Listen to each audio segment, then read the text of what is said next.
Ito na at nandito na tayo sa Super Cheap Auto. Ito nga bibili tayo nung para sa windshield wiper. Hindi ko na nabablog yung pagbibiyahe natin papunta sa mga pupuntahan gawa ng hindi pa nga ako nakakabili nung mounting para maikabit natin to sa harap sa dashboard habang nagdadrive. Dahil pagka nahuli naman ako na nagbablog habang nagdadrive is mas malaki yung penalty. So, ano na lang muna tayo. Dadaan din ako dyan no, sa JB Hi-Fi. Dahil dyan namin nabili itong just sa ano na yung tindahan na yan, pero hindi dyan sa branch na yan. Dyan natin nabili itong DJI camera. So, samahan nyo ako. Bibili lang ako sandali ng fluid para sa windshield wiper. Tapos tuloy naman tayo dyan sa JB Hi-Fi. Medyo marami rin akong schedule ngayon, kaya lang kailangan sayang yung panahon pag lumipas ang isang buong araw na marami kang hindi nagawa. So gagawin natin ngayon. Samahan niyo ko. At ito nga, hindi ko alam kung pwedeng mag-vlog dito. Bibili ko ng para sa windshield. At sana naman hindi tayo pagbawalan kasi nakita naman niya hindi tayo ayan, white windscreen wash. Ito. Mura lang pala. $5 lang. Isang ano na yun. Ito na 5 liters.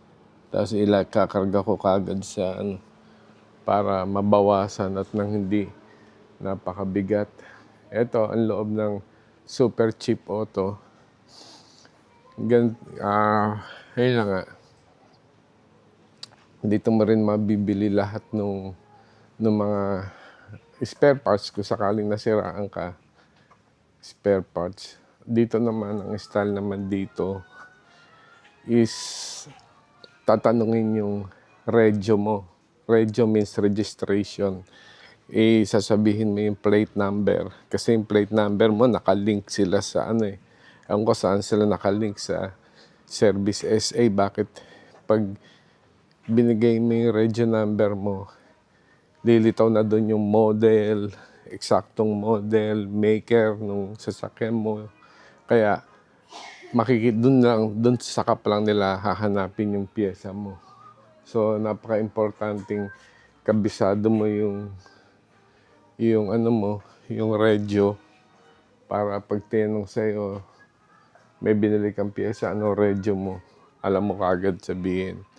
So ito nga, nakakita na ako nung windshield, sa windshield, nagpapanggap na lang ako na kunwari may hinahanap pa para lang makapag-ikot-ikot.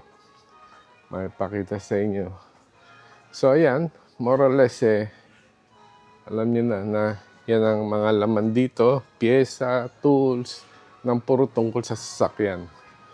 So ayan, ikukunin na natin yung sa windshield para mabayaran na natin at nang makalabas na tayo dito. Dali lang.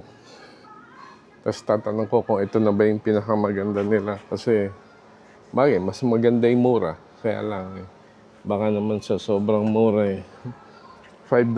Ewan ko kung mura na itong $5 na to.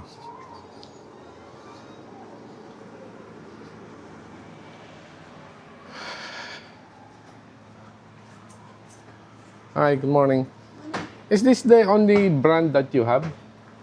Down aisle 9 is the other windscreen stuff. Which one is better? This one or Well, that that's one? $5 and that's ready to go. Yeah, and the other one? They're more than $5. You got your bars, plugs, and other stuff. So have a look down aisle 9. Aisle 9. Yes. Okay. Aisle 9. Thank you.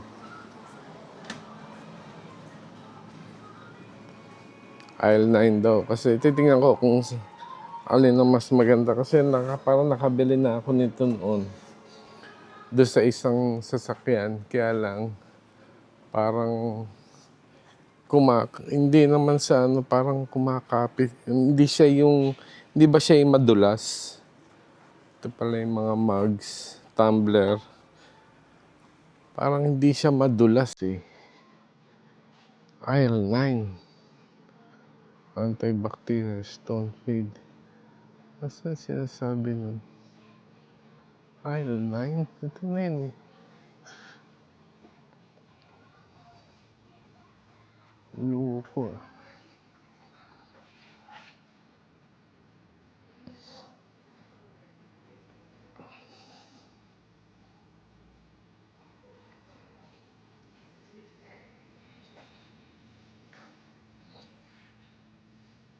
SCA. Parehas lang eh. Bakit pa niya ako pinalit? Washer fluid. Ito kaya yung treats 15 liters. Ihahalo mo pa. Washer fluid. Windscreen. Absolutely no webbing. Instant clear vision. It works proven. So, Alcebel bars, bag. Ayoko ng mga ganito. Hahaluin mo pa, imimix mo pa. Ito, premix. 3 liters lang. 27. Do you want that here? Ah, sorry. So, This is, that one's a bit more expensive. yeah, It's really good. this is better than that blue one. Yeah. Okay. So, because this is so cheap, Yeah, this it one. leaves, Ah, it leaves that little watermarks. yeah. Whereas I use that one. But this one is premix already, see? Mixed already. So you just or need it's to pour. ready. Okay. So much better. Okay. Thank you very much.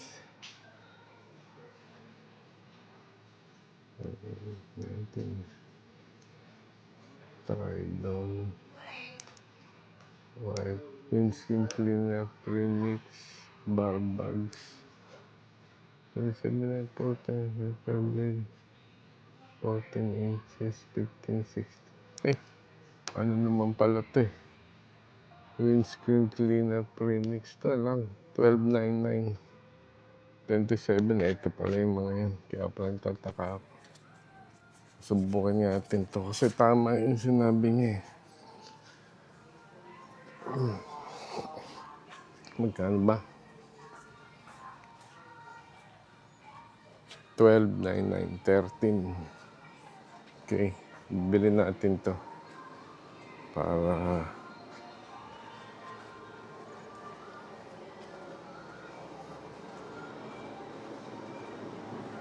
so, ito na nga. Ito yung napili kong bilhin. Dahil hindi raw nagli-leave ng mark.